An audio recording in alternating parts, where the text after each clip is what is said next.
Welcome to the Deep Dive. Today we're unpacking a product you see. Well, you see it absolutely everywhere.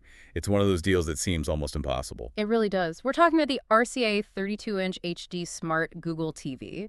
It has thousands of okay-ish ratings, but when you dig in, you find these critical flaws hiding right under the surface. And that's our mission for this deep dive, right? Yeah. To figure out the difference between a tempting price and, the actual long-term value. Exactly. We're focusing on three big things our sources exposed: completely misleading specs, a really systematic pattern of failure, and something we're calling warranty quicksand. Okay, so let's start where you would, at the store or online. The specs.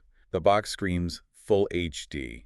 It does, which should mean 1920 by 1080 pixels. And it's not. It's not.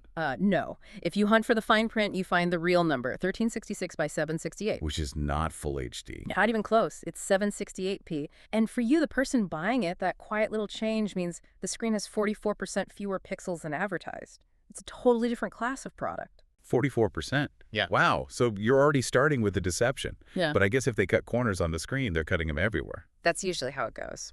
So once you get it home and plug it in, what happens next? What's this failure timeline look like?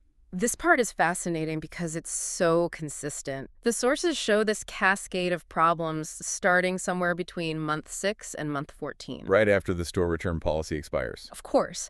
And the issues are specific. The sound will just cut out, and the only fix is to physically unplug the TV and plug it back in. Or you get these horizontal lines across the screen. Or the picture just dies. Yep, the picture goes dark, but the backlight stays on. A classic sign of cheap component failure. Okay, but it gets even weirder, right? There's Yeah. a software issue that is just bizarre. Oh, the Ghost TV. Yeah. The Google TV software itself seems to cause the units to just power themselves on randomly. Multiple times a day. There was one story about a replacement unit, a brand new one, that turned itself on 5 times in one day. And get this, that was after a factory reset, and with the Wi-Fi completely disconnected, it makes no sense. That's where the warranty should kick in. Right. Right. But that's where the real nightmare begins. This is the warranty quicksand. The company backing it is Curtis International, and the whole process seems designed for you to fail. It's email only for claims. No phone number. Nope. So you send an email, wait weeks for a reply, and then they ask you for photos of the problem.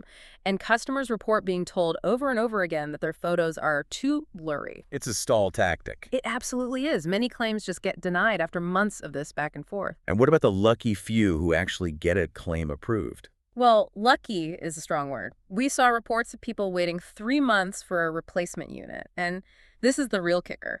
Some even received bounce checks as their final resolution. A bounce check. You can't make this up. You really can't. It synthesizes the whole verdict, really.